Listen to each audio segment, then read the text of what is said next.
when you're ready to heal, it's like a fire alarm goes off in your body. You don't like this old stuff you used to like. You don't like the people you used to like. Everything's kept. You trying to figure out who you are and what your purpose is. You ain't got time to be figuring out what other people are.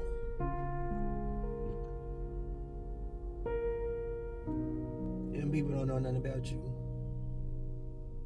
You can transform your whole life. You don't even look the same. You dang sure don't walk the same or smell the same. Baby, you smell like boss. You smell like wisdom.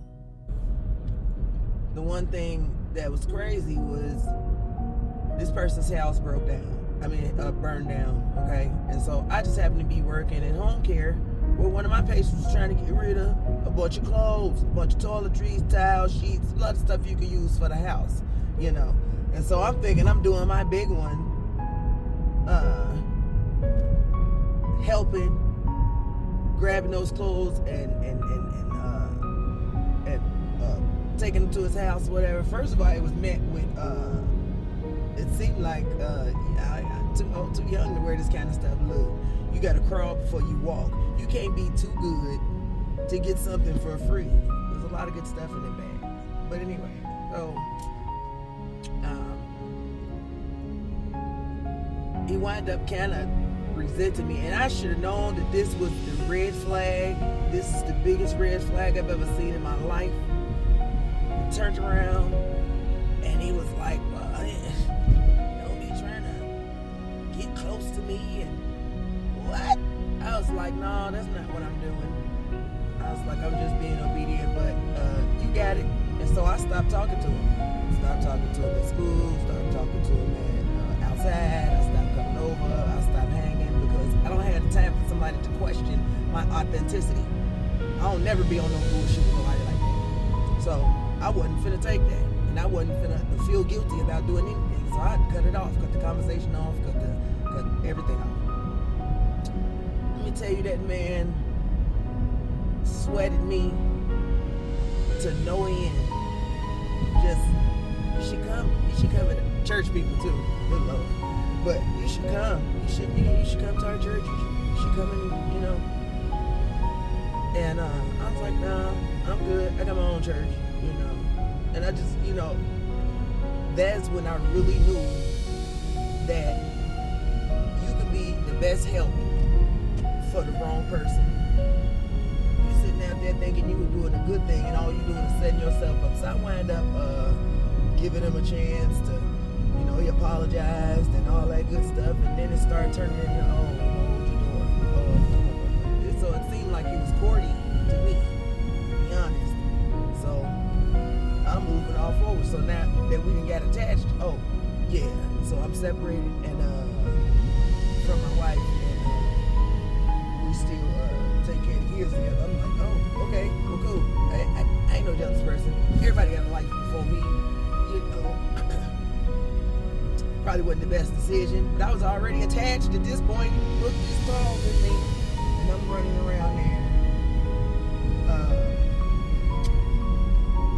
trying to be the best me I can be. You feel me? Trying to be encouraging, helping him get through school, you know, looking out for him and his friends. The one thing I did notice that he just started letting other people disrespect me.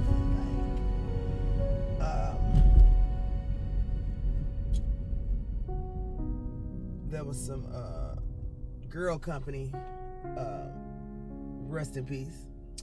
There was some girl company that was shady towards me, you know. And you know when people don't like you, you know when they just like, it's goofy. You feel me? Like, I don't even know why. I must look like a goofy or something, because I get that a lot. That's weird as hell. I'm nowhere near that. I'm the realest bitch you ever gonna meet. But what I'm saying is that when people start acting funny towards you, you get your antennas up. Usually I separate myself and walk away or whatever. But I wanted to stick this out because I want to see, hey, damn, do you think I'm a fool? Do you think I'm just going to deal with this? So, come to find out, he was in a whole nother relationship with a bitch that he got pregnant. that was dating his family member. So his family member in jail, and his ass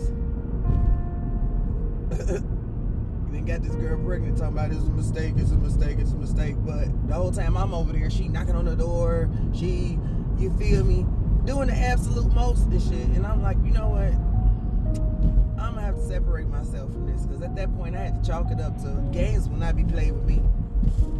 I would not be fucking around, being nobody's flunky or none of that shit. Yeah, all the lights turning red. But anyway, so I already made it my business not to be nobody's flunky. And so I was through with the whole situation. So I got on my grind. I took my ass to nursing school and handled my business and soared. So I run into this same motherfucker years later. I had been a nurse for at least 10 years at this point. Years later, I run into this motherfucker. And he happy to see me. I'm like, he was a shady motherfucker. And at the time, I was in a relationship, but I wasn't with my husband. So he was like, oh, you feel get married? I was like, yeah, since you want to know something, I'll tell you something. Right? Why you worried about it? Ain't you got a little baby? A little 10-year-old baby? Take care of and shit. Belong to your brother's girlfriend. Oops. Did I say that out loud?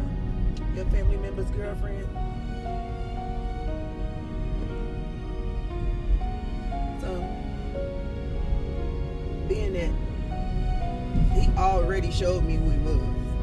Matter of fact, when he saw me, I had already looked better, was in a better position, better car, better life. That's why I be saying God be bringing motherfuckers back around, so they get to watch you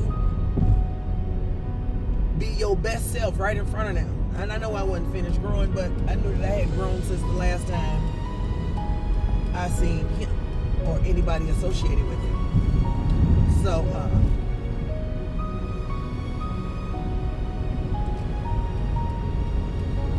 and that's another thing. Don't be in a position, the same position and the same posture as you was where a motherfucker tried to walk you. Always be better. Do something. Do something with your life. First of all, that distraction gonna keep your mind off that pain. Okay? And that's mainly what God wants you to do. He wants you to go ahead and walk through that mud, because he already know that he's gonna make you greater later. You know what I'm saying? So anyway, come to find out, because I had to get the rundown, right? Get the rundown.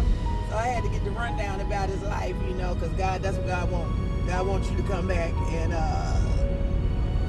show me where he headboxed your ass for me. And yeah, so he went, after his family member got out of jail, he went to go live with that family member, and they dragged him, y'all. Dragged him for everything he did to me. I don't care, I took it personal. Like, yeah, that's my justice, damn it. And you know what? I couldn't do nothing but feel sorry for him. Because now you out here in the streets, probably living pedal to post, and I can't even gloat about it because God won't even allow me to laugh at your ass. That's terrible. That's terrible, because you want to be so mean and you want to, I'm a ha your ass as soon as I see you fucked up. No, I'm not. I still have the compassion of God in my heart. I don't want to see nobody down. I don't want to see nobody fail. Too bad it ain't too many people around like that. They rather conspire against you. And if we all work together, baby, we can all win. Real talk. But yeah, saw him see how his life went to shambles and stuff, and I still had the compassion of God in my heart to even acknowledge his presence, because he did not deserve mine. And that's when I started, you know what? Because I don't do people bubbles. I don't pretend to be something I'm not. The way you gonna catch me on this here app, you gonna catch me in real life. At work, at home. with my kids. I love life. I'm not an imposter. But his ass was. He found out the hard way. God don't play about me. God will bring your life into a whole bunch of shambles if you keep on messing with his kids. You ain't messing with nobody's kids.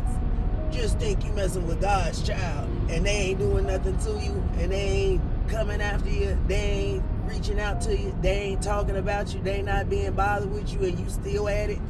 Oh, he gonna hand you your own ass. I believe in that. I've always believed in that. I've been saying that since I was a little girl. It was always, if it wasn't instant, it was definitely karma. Definitely, if that's what you want to call it. I call it justice. We're going to call it justice. This karma sounds too cliche. We're going to say we getting our justice. Instant justice. My God does. Takes care of me. And watches over me. Keeps me out of things that I shouldn't be into. Now, before I wasn't even listening. Now I'm all ears and eyes, everything open, heart posture right. I'm not trying to miss this train. I'm gonna stay in my seat. So one time me and my family member was going to a play, and God just, brought back some old memories of the people I used to hang out with, who I used to go to church with, and they just brought it to my memory and my mind. And I was just sitting in the Western there like, oh, I'm cool on that, God. I'm not even worried about them anymore. Don't you know? As soon as I got where I was going, them same people was there. Yep. And the girl still had the same heart posture. She looked like she was smiling at me, baby, but she was snarling at me the whole time in the conversation. That's why I never could trust her. She got identity disorder or something.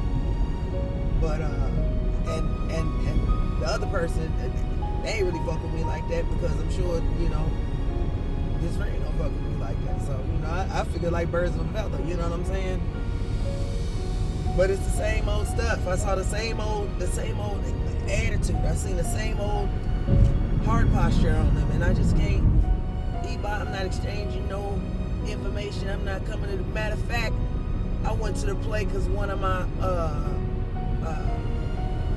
friends' significant other was singing. I think it was the Wiz. Anyway, God be letting me know before you pop up. It ain't never no surprise to me. Never. Sometimes I be thinking about you and you show up. It ain't never no surprise to me. And I'm not saying I'm no horrible or nothing like that, all that. I'm saying God uses everybody. Everybody. If he can get a word to me and tears come out my eyes from somebody on the street that's homeless, he can do anything. And I stand by that.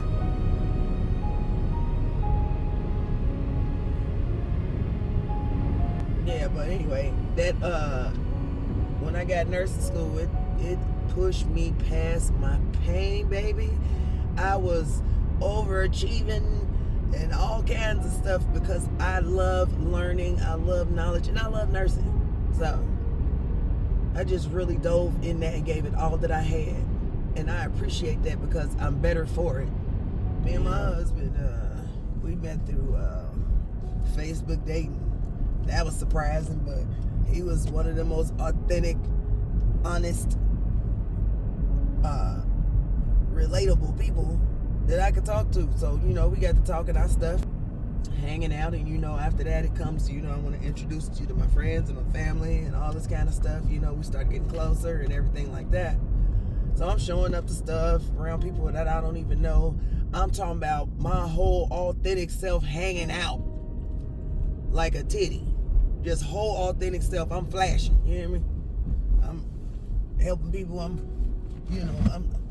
talking my shit, but I am, you feel me?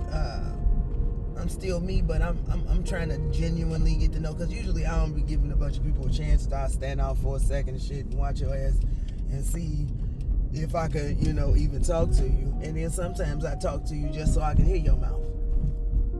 So, but yeah, so I'm giving my authentic self. I'm talking about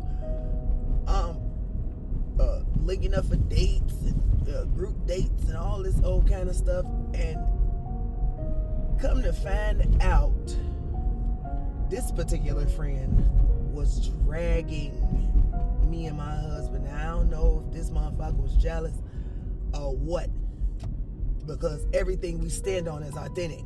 We ain't try to be no fake motherfuckers. We ain't gotta adopt no personality. We the shit, totally, from the front to the back. So I don't know if this person was having identity issues or whatever it is, but it was a friendly fire. It still hurt, but it went into becoming a secret, to where they were secret powwows about me and my husband. At the time, I don't even think we was married, but there was just gossip going on. Now, it accidentally got back to me, but when it got back to me, baby,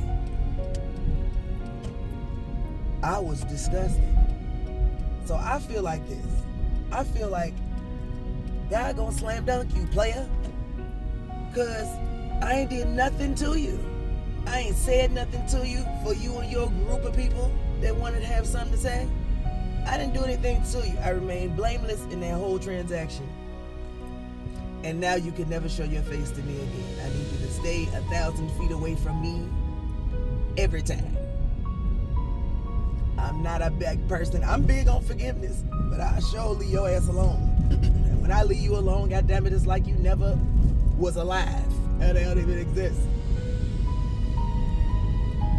Cause I ain't finna be played with by nobody under no circumstances. And I took it to the heart so much because I came in, motherfucker, showing you all my flowers. How I could be helpful. How I could be a joy. How I could be a friend. And you took that and shoved it right down my throat. So it is definitely silence for you. Don't keep giving people your attention and your special gifts and your good advice and your praises and your prayers and celebrate. You know what? The most jealous people in your life always got more than you. But they not even sure in themselves with the little that they do got. They be so worried about what you got and what they got. And I'm not comparing myself to nobody. My life was what my life's gonna be. So I definitely, I'm one of them people. I'm a Leo. When I cut you off, baby, it was like your mama never pushed you out in my eyes. And I'm good at that shit.